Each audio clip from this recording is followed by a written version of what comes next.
Hello and welcome to the Sunshine Cathedral. The Sunshine Cathedral is a different kind of church where the past is past and the future has infinite possibilities. And with that, we invite you to come and worship with us here on Sunday mornings at 9 and 10:30 a.m. at 1480 Southwest 9th Avenue. Now, I invite you to come in and worship with us here at the Sunshine Cathedral. Our first reading today is from 1 Kings. A woman's son became ill. His illness was so severe that there was no breath left in him.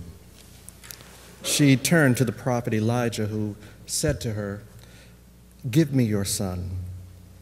He took him from her bosom, carried him up into the upper chamber where he was lodging, and laid him down on his own bed.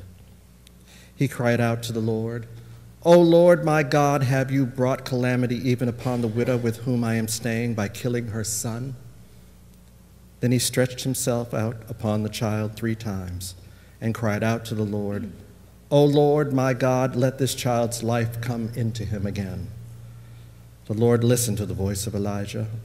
The life of the child came into him again, and he revived. Elijah took the child, brought him down from the upper chamber into the house, and gave him to his mother. Then Elijah said, "See, your son is alive." In these human words, God's voice is heard. Our second reading today is from the wisdom of Nona Brooks. In the consciousness of oneness, we have only wholeness, and therefore we have health. In truth, the body always stands as a holy temple of God, the good. Therefore, speak truth of it. Affirm that it is eternal substance, living substance, God idea expressed. In these human words, God's voice is heard. God is with you. And also with you. A reading from the Gospel according to Luke. Glory to you, and dwell in Christ. Then Jesus came forward and touched the bier where a young man thought to be dead was laid, and the bearers stood still. And he said, "Young man, I say to you, rise." The dead man sat up and began to speak, and Jesus gave him to his mother. Fear seized all of them, and they glorified God, saying, "A great prophet has risen among us, and God has looked favorably on us." This word about him spread throughout Judea and all the surrounding country. This is the gospel, the good news.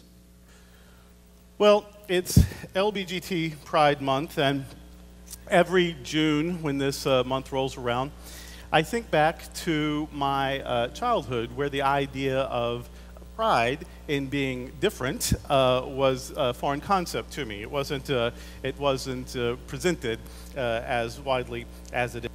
And I remember, because of that, how in those days we just sort of had to figure out who we were in life and find affirmation the best we could. I remember I wasn't affirmed or even knew that it was possible to be that difference could be affirmed in church. It wasn't talked about in family or school, but I figured it out anyway. Even though it wasn't encouraged, I figured it out, and I figured it out in social circles. That's one of the great things about playgrounds and schools, and the things that bring people together, even at a young age, camp, where you learn to socialize, and in social groupings, you learn so much about yourself. I remember when I was a kid, we'd play Spin the Bottle, and this is where I really learned who I was.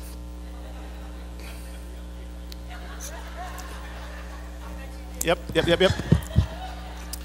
You'd lay a bottle on its side, soda bottle, milk bottle, whatever. You'd lay a bottle on its side, and you'd give it a spin, and when it stopped spinning, if it was pointing at someone of the opposite sex, you'd be sitting around in a circle, and when it stopped spinning, if it would point at someone of the opposite sex, you had to give that person a kiss or a dime.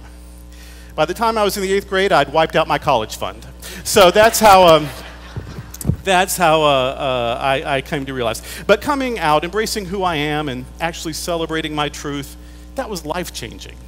That was probably life-saving for me. It was a way of being renewed. It was a way of being revived. It was a way of knowing who I was so I could live into the power of who I am. And that should be something that every person has the opportunity to do. whether, no matter what it is that they find where they find themselves in life, if they find themselves straight or gay or bi or transgender, if they find themselves being drawn to one religious expression or another, if they find themselves being artistic or crafty or analytical or mathematical or scientific, whatever it is that a person discovers themselves to be, if they can own that, if they can embrace that, if they can celebrate that, that is life-enhancing, that is life-giving, and often life-saving. Now, realizing who I was, that spin the bottle game was part of that discovery, but I realized that once I owned that there were more discoveries to make about myself. I realized that my experience of gender was a bit more fluid than some people's, that my talents were varied, and that I could only be happy if I found a way to integrate them all. If you integrate all the pieces into a whole, that is wholeness. And the old-fashioned religious word for that is salvation. That I could find salvation by integrating all the pieces of my life into a happy whole. Performance, academics, writing, ministry, pop culture. I used to wonder which of these callings were mine. Should I be, my family were all teachers, and so should I be a drama teacher? Should I be a social studies teacher? Should I be an elementary school teacher? What kind of teacher should I be? I realized there were more than, there were lots of ways to be a teacher. I wondered which of these callings were mine, and I finally realized that they were all the same calling. All different ways of expressing myself authentically. And by expressing oneself authentically, one can best serve others. There are moments of discovery, of insight that are absolutely reviving for us, life-enhancing. And those are the moments when we realize, oh, this is who I am, and this is mine to do, and this is the good that life wants me to have, and those are miraculous moments. I hope you've had those moments where you realize, oh, this is who I am, and this is my gift to the world. Miraculous moments are featured in both Bible stories that we heard today. And I want to look at 4 key statements from this first story that we heard in 1 Kings. The first statement from that story that I want to look at is where we see that Elijah carried the child up into the upper chamber where he was lodging.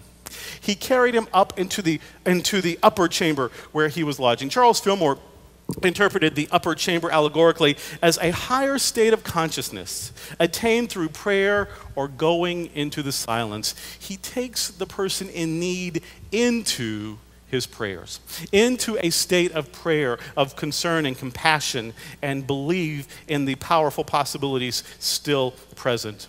The prophet has faced a lot of difficulties up until this story, and this is yet one more. He faces a difficult, seemingly impossible situation by taking the situation into the upper chamber, into an attitude and state of prayer, of quiet contemplation, of possibilities and hope. The prophet has been staying in that attitude of prayer where he was lodging for a long time already. He has faced famine. He has faced annoying political authorities that have been out to get him. He has faced depending on ravens for food. Remember that story of ravens bringing him bread. Now, really, linguistically, we realize that that word is probably really Bedouins, not ravens, but Bedouins who are bringing him bread, which makes sense. It is a well-known fact that Bedouins are better bakers of bread than birds are. And so in any case, he needed help.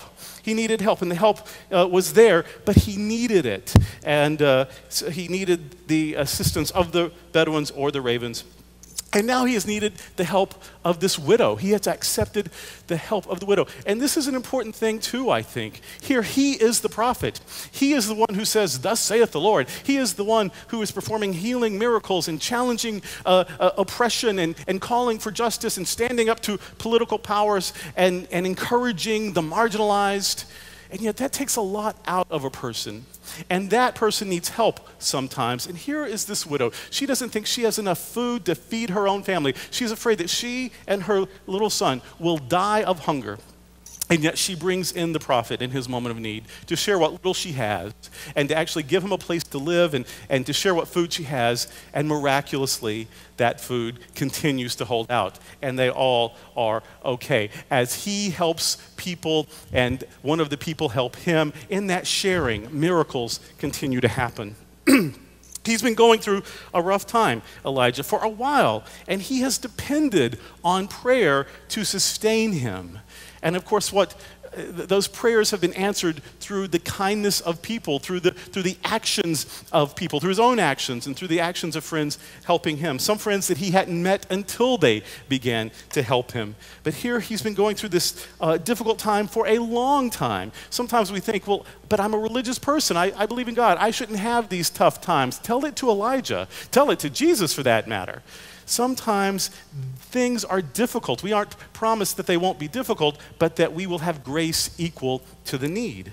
And so here is Elijah facing the difficulties with the power of prayer to sustain him, to give him hope, to help him see and seize possibilities in the midst of troubles and trials all the while. And when his host's son falls ill, prayed up Elijah. He has been praying. He's been dwelling in the upper chamber for a long time. He's had to get through all of these difficulties. And prayed up Elijah takes this child into the atmosphere of prayer, the upper chamber where he was lodging.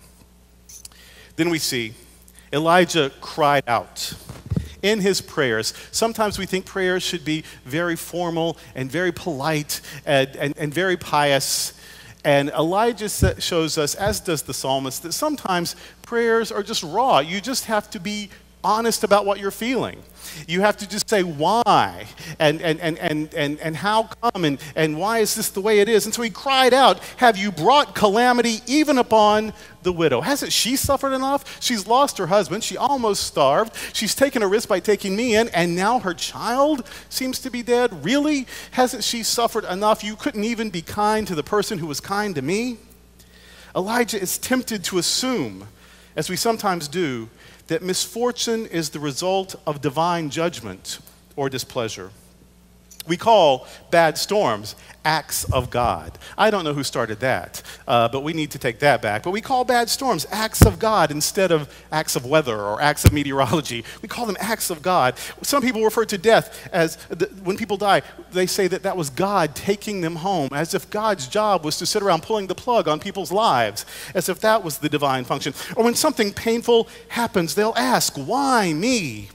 As if it would have been fairer for it to be someone else, or as if it was all part of some cosmic design. But even though Elijah is tempted to blame God for the difficulties, he prays through those feelings. By confessing, by acknowledging, by being honest about the feelings, he can work through them. If you just bury them, they come out sideways. Hurting people hurt people. And so if we just learn to bury our fears, and if we bury our pain, and if we bury those things that have disappointed us, and if we bury our self-loathing, if we bury all of those dysfunctional things, they still come out. They just come out in ways that may hurt some of the people around us. There may be collateral damage. But if we can learn to address them, be honest with them, then maybe we can get rid of them. And so even though Elijah's tempted to blame God for the difficulties, he prays through those feelings. And he turns from assuming that God is the cause of the problem to believing that God can be part of the solution. Or at very least, God has designed the world in such a way that we, by the power of our thoughts and attitudes, can take lemons and make lemonade. That we can navigate difficulties, that we can reconstruct something positive from disaster. Elijah has a change of attitude, and that opens up the possibility to experience the situation differently. The situation is what it is, but he can experience it differently when he has an internal change. And then the story tells us that he stretched himself. He stretched himself over the child's body. He stretches himself. Prayer is comforting, but its power is in the change it facilitates in the one praying. Eric Butterworth taught, God can only do for you what God can do through you. Similarly, the Apostle Paul wrote, it is God in you who gives you the will to do good things.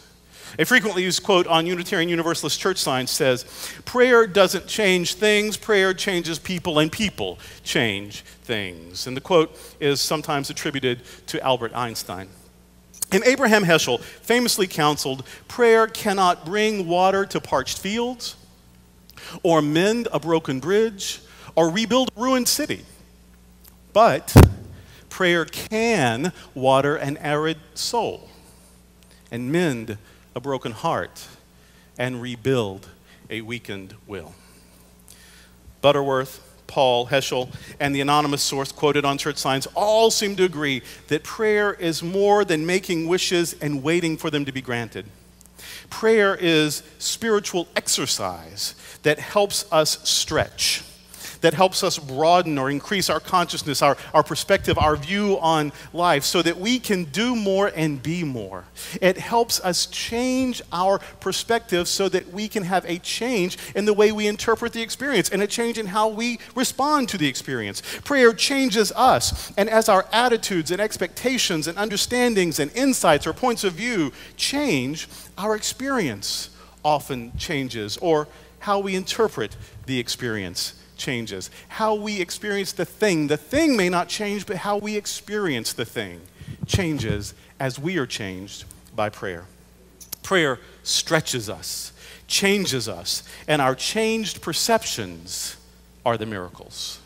When we see something differently, we experience it differently, and that change is the miracle. My favorite miracle story, my favorite change of perception equals change of experience story is the story of Hagar when she's in the wilderness with her child and she's afraid they will starve or die of thirst. And here she is, she's been unfairly booted out of her home. She has been used and mistreated and now kicked out of her home with only basically a bag lunch.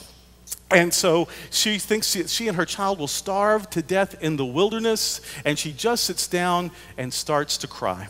When she's focused only narrowly on the problem seems larger than life, and she's overwhelmed. But then the voice of an angel, we're told, that voice that comes from somewhere within us maybe, that says, "Look up." And she looks up and she sees something that in her despair she had missed before, and that is a well in the wilderness. She almost died of thirst within feet of a well. But when she broadened her perspective, she saw what she hadn't seen before, and suddenly her life was restored. When we change our perspective, we change how we experience whatever it is at hand. If we can lift up our head and broaden our view, we see more possibilities, and the more possibilities we see, the more we seize, and that is the miracle. And then finally, in the story, Elijah says, "See, your son is alive. See, your son is alive. See your son alive." Psychologist Wayne Dyer says, "You'll see it when you believe it." Not the other way around, but you'll see it when you believe it. When you believe that the world is out to get you, doesn't it seem like it's out to get you? Doesn't it seem like that belief is validated over and over and over again? Whatever we believe, we tend to experience. We get to create our reality. And I've known people very, very good at this. When I was in seminary in New York, I saw lots of people on subways creating their own reality, very different than mine. They just were creating worlds and people to talk to. I didn't see anyone, but they were having loving conversations, sometimes bitter arguments. I didn't see them, but they saw them. That when we believe a thing, it tends to happen in our reality. And so when we believe it, we see it. In the story, Elijah asked the mother to notice something that has happened, but psychologically we know that achievement is often preceded by a vision or a plan. People who build things saw it built before they even began, or else they wouldn't have begun. People who graduate college, they did it because they started with that first class their freshman year. They saw themselves graduating or they wouldn't have begun the process. People who get their PhD started by applying for a PhD to be accepted into the program. If we are to get to a thing, we must see it first, and then we begin moving toward it. And so we know that achievement is preceded by a vision or a plan. The prophet Habakkuk said, "If the vision seems slow in being fulfilled, wait for it. It will eventually come to pass." If you see it and continuously move toward it, then eventually you'll get there. Before we get to where we want to be, we first imagine it. We tell ourselves that it's possible. Then we commit to working toward the goal, keeping the vision in mind. And if the goal isn't reached quickly, we keep trying. We adapt our plans. We even take a break and revisit it later if we need to. But all the while, we have the vision. We see it, and we move toward it. We see it, and as long as we keep that vision alive, the possibility remains of moving toward it. We talk a lot about our mission and our vision here in this church because as long as the vision is before us, we are moving into it. We are creating it. We are attracting it. We are manifesting it. If we see it and keep it alive, we will continue to move toward it. The first step to experiencing a miracle, a change, an achievement, is to mentally see it. Now, did Elijah really raise a dead boy? Was the child merely very ill and somehow experienced a spontaneous remission, as does happen? Or is the story created out of whole cloth, because it is, after all, literature? We can't know. But what we can know is that having a clear vision is the first step towards setting and accomplishing goals. We see Elijah praying through his negative emotions and then seeing possibilities and daring to believe that he can move toward those possibilities. And that is something that is applicable to our lives no matter what happened so long ago. If we see it, the possibility exists of our experiencing it. And that's where the ancient narrative of reviving one thought to be dead becomes applicable to us right now. Put aside all biological and medical questions about the people raised back to life by the prophets in our stories today. And let's ask how we can be revived. Let's ask how we can experience renewal. Let's ask how we can be raised to new experiences of abundant living. Remember the lessons of Elijah. If we are feeling overwhelmed or drained or even lifeless, we can follow the prophet's example. And he gives us this 4-point way of doing it. Pray constantly. Reside in that upper chamber. Be willing to have a change of attitude. Changing our thinking is how we change our lives. Stretch yourself. I realized I pay someone to stretch me. Isn't that sad? I pay someone on Saturdays to stretch me. It's assisted stretching. There's a professional stretcher who stretches me. It's a career option if you're looking for something. And my left side, apparently my left hip is way less flexible than my right hip. And he asked me, when you cross your legs, how does he know I cross my legs? He said, when you cross your legs, do you cross right over left? I said, yes, I do. So I'm constantly stretching my right hip. Not so much my left hip. So lately, I have been, whenever I cross my legs, I intentionally do left over right. It actually hurts. It doesn't feel natural. Or at first, I noticed yesterday when I was left over right, it felt okay. That at first, stretching ourselves seems unnatural. It seems painful. And yet, if we will stretch through it, we're so glad we did. That's how we get better. Stretch yourself. One must try new things and entertain new ideas in order to keep growing and moving forward. And see, that is, visualize your good as being possible and being available to you. But it may take some effort to even get to the point where we can do those 4 things. Sure, we can pray continuously once we start praying, but how do we start praying if we're in the midst of heartache and confusion? Sure, we can change our attitude once we break the habit of holding on to all the fears and regrets and pessimism that have formed our current attitude, but how do we break those debilitating habits? Sure, we can stretch ourselves once we become unfrozen or unstuck from our emotional or spiritual paralysis. And sure, we can see possibilities and start to believe we can make the most of them once we stop being so terrorized by the conditions or thought patterns that have kept us trapped. But how do we break free of these negative trappings, or at least loosen the psychic restraints enough that we can start inching toward hope and healing in our lives? And for that, Jesus gives us a lesson. In the gospel story, a retelling of the miracle of a widow's son being brought back to life, this time with Jesus being imagined as the protagonist, Jesus speaks to the situation. There's a similar story in the Gospel of Mark where Jesus raises someone's daughter, and that's where the choir anthem was about today, Talitha Kum, which means little girl, rise. But in this story today, it's a boy, just like in the prophet of Elijah's story, and Jesus says, young man, rise. We can always speak to the situation. If the situation is so overwhelming that we can't do the internal work that we need to do, we can speak to the situation. Lack and limitation, you are not God's will for my life, and you cannot have the last word in my life.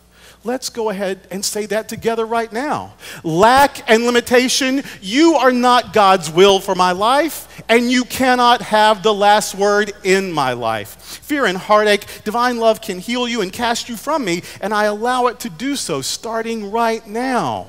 Fear and heartache, divine love can heal you and cast you from me, and I allow it to do so starting right now.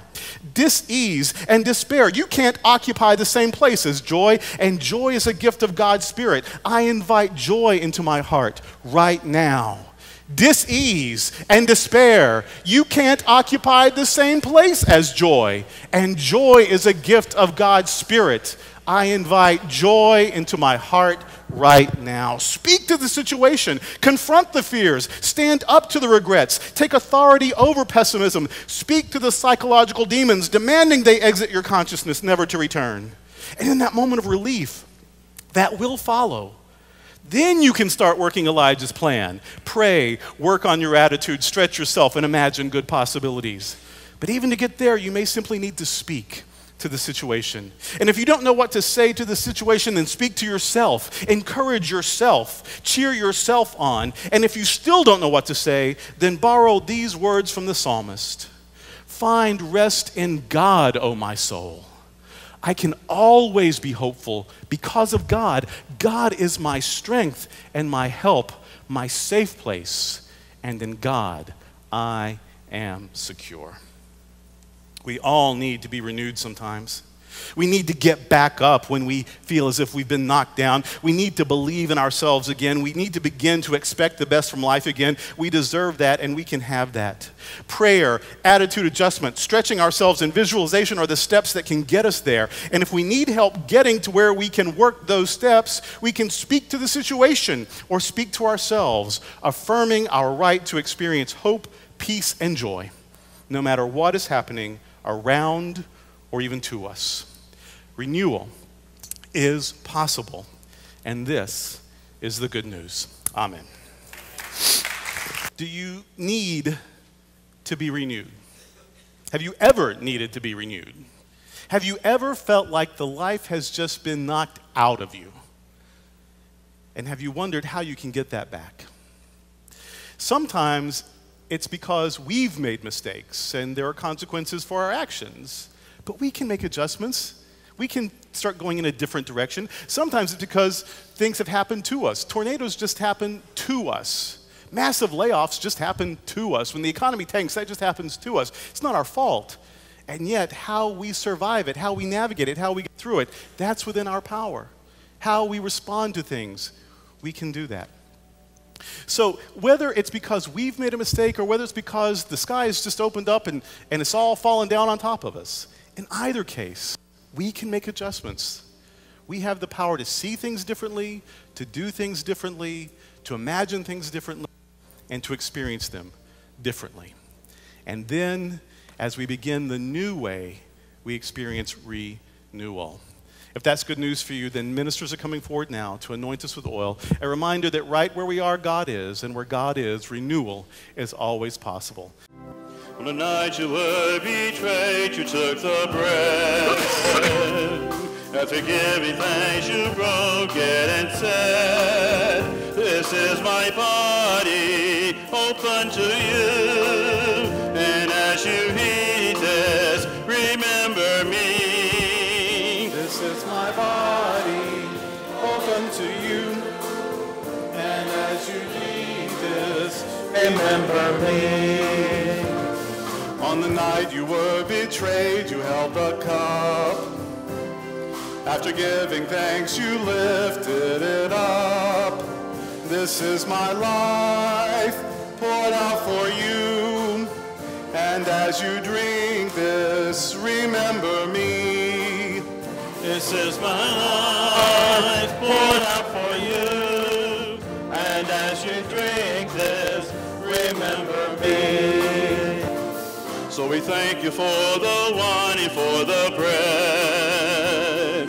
We recall the life you lived and the truth that you spread. In God our Maker, oh heavenly dove, in Christ we celebrate your wondrous love. And God our Maker, oh heavenly dove, in Christ we celebrate your wondrous love.